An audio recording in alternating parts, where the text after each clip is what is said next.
Meron tayo guys, original short ng 8 or American Textile. 8 po yan guys. Start na tayo. Maiksi lamang itong video ng American Textile guys kasi kinat ko na, hindi ko na tinapos yung pag-i-edit ko at binura ko na. Konti lang yung kinuha ko para maipakita ko po sa inyo, para may sample lang po tayo. Pero nadismaya kasi tayo dyan guys kasi napili natin na panlalaki ay nasa 27 pieces lamang, tapos ang malalaking size ay nasa 6 na piraso, tapos the rest is mga pangbabae na, napakadaming pangbabae, 100 plus na pangbabae. Ang sexy short at saka bermuda short, napakadami niya guys. Yan yung mga hindi masyadong mabibenta sa akin. Kasi guys, kaya tayo bumibili ng original short ay nilulooking forward natin yung mga panglalaki dahil bihira nga tayo makakuha ng pure men's short sa US Bell. Kaya lagi tayo original short. Kaya lang ganyan naman na nangyari, mas madami ang pangbabae. So, ayun, nakakadismaya lang. Sa mga naghahanap po ng mas madaming pambabae at konti lang panlalaki, eto, bilhin nyo ito. Pero hindi ko po siya inire-recommend. At first time kasi natin kay American Textile, kaya wala tayong idea kung ano talaga ang laman nito. At least ngayon alam na natin, maiiwasan na natin ito sa susunod. Dahil ang kailangan talaga natin ay mga pangbabae. Panglalaki pala. Yun guys, ano pa ba ang masasabi ko dito? Medyo may kamahalan din siya, 7,900, pero yan lang ang naselect natin. Iilang piraso lang na panlalaki. Idudugsong ko na dito guys yung aking bubuksan na men cotton short ng Korea, ang 87A na sobrang nagandahan tayo. Kaya tuloy-tuloy sa panunood dahil magbubukas tayo ng another men short, pero Korea naman.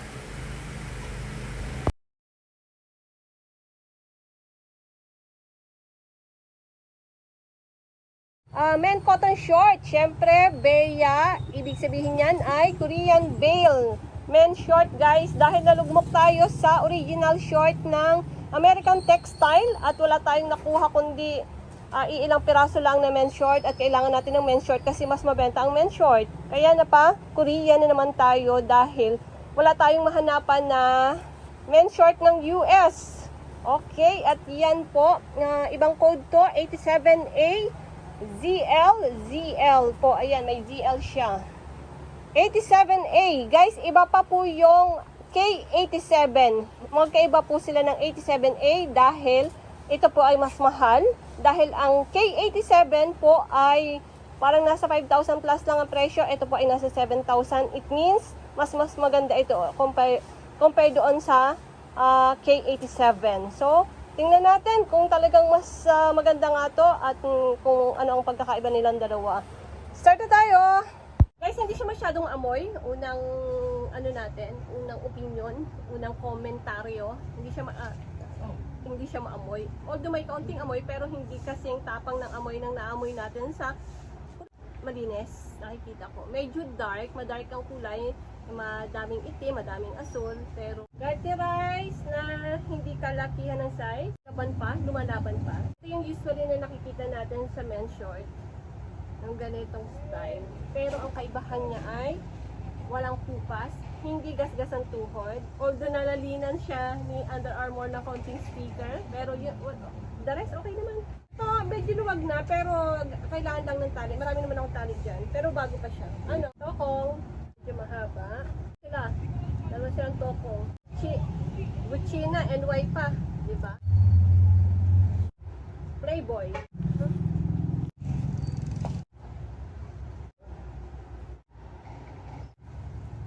Laban pa ang garter guys. Champion, pero kinat na yung hard tag niya na.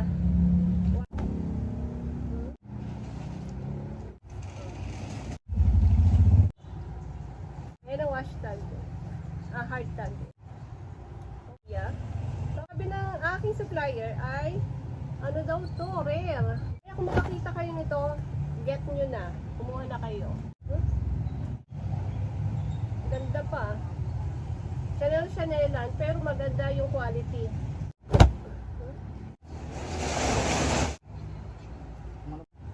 Wala, Jersey, kalasitan. Adidas. So medyo malaki din ang size. Repack na dapas tuhod.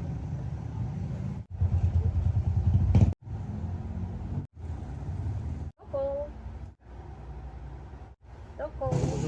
Ay, ang ganda nito. Anta, ang ganda ni Anta. Uy, may LB tayo. Nike-Nikehan. Adidas. Medyo maliit ang size. Sukong. Nahalo ulit na pambabae. Tapa. Sukong.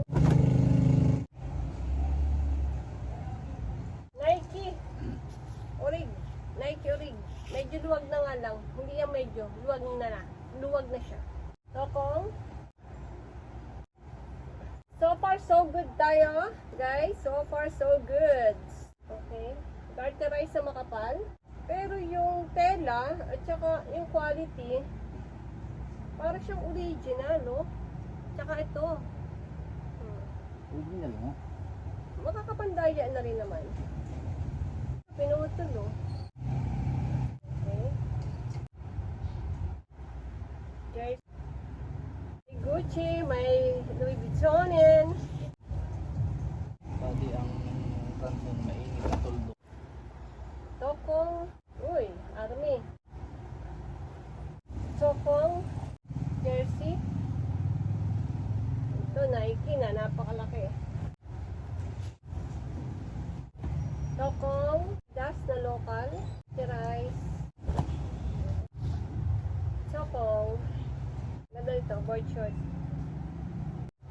Tokong.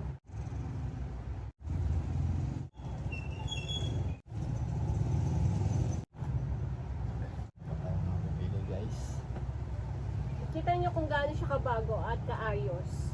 Kasi yung ganito na makukuha mo sa mga cotton short ng Korea, yung mga hindi ganito kabago, ay magasgas na, may mancha, or magasgas ang tuhod, luma. Pero ito, ito lang yung sample kuhan kung gaano siya ka-okay. Yan.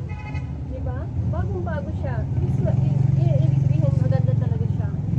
Pa, ganda pa ni Kapo, Nike. Tokong, medyo madami siyang tokong. Pan-Korea. Talagang madami-daming tokong yan. Jersey, tokong. Ito, ganda pa, 361. Adidas. Ang Adidas niya ay nasa back. Ayan. Repack na may kalakihan. Anta. Ang babae. Abercrombie. Sukong. Anta. Siya madaming item, no problem. Importante, hindi tayo maglalaba. At wala tayong tapon. Meron lang pala isa, butas. Wala tayong gasgasin. Wala tayong luwag-luwag ang garter masyado. Wala tayong butas ang mga puwet. Hindi tayo sumakit ng ulo. Mas okay nang kunin nyo itong 7,000 kumpara dun sa 5,000 or 6,000 na nasakit naman ang ulo nyo. Mga short. Yeah. Wala tayo nakitang kubas. At sasabihin ko naman sa inyo kapag may kubas-kubas. So kung makita rin kayo ito, bababae. Sana guys, may makita rin kayong ganito. Mas bilhin nyo na to kumpara doon sa dito 5,000 plus. At ako'y dalang-dalaan na pag Korea. Pero ito, mapapaulit tayo ng maraming beses dito. Kung lagi tayong may makikitang ganito. Samang cargo pero okay lang.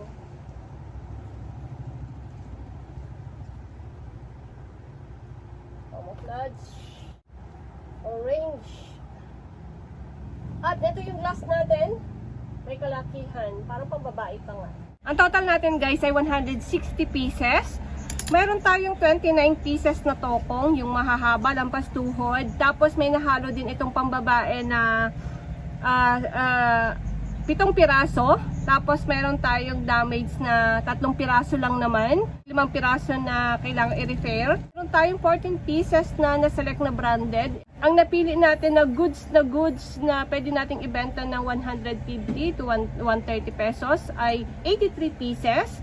Tapos meron tayong na-select din na 24 pieces na ito naman yung goods naman siya pero hindi siya kasing ganda noong 83 pieces na pwede nating ibenta naman ng 80 pesos or 50 pesos. Ang price nito ay 7,000 pesos. So, mas mahal ito kung i-compare natin sa mga regular na nakikita natin na cotton short ng Korea. Ito yata yung pinakamahal na nakita natin. Pero ang ganda-ganda, mabago, hindi ka mamumroblema, hindi sasakit ang ulo mo, hindi ka mahahatching ng kaamoy ng hindi maganda, hindi siya ganun kaamoy. Although meron pa rin natitirang amoy pero hindi siya sobrang bagsik ng amoy na naamoy natin sa Korea. At ang nakakatawa talaga dun guys ay bagong-bago pa siya. At wala tayong nakitang run, wala tayong nakitang super bugbog na bugbog ang mga tuhod. Halos lahat ng dikulay natin ay mga bago. I-recommend ko to sa inyo. Kung may nakita kayo nito, swerte nyo guys. Dahil tanggal na ang problema nyo sa mga men's short na napakahirap nating hanapin. Mapa US, mapa Korea. Napakahirap maghanap ng magandang short. At least eto meron na tayong pantakip sa US bail. Kaya kung may makikita kayong ganito, swerte nyo guys. Kasi rare nga siya. 7,000. Pero sulit na sulit. Okay guys, sa mga hindi pa po nag-subscribe, mag-subscribe na kayo at marami pa tayong ukay na pag-uusapan, marami pa tayong ukay na pabuksan dahil ang ukay ang ating hanap buhay.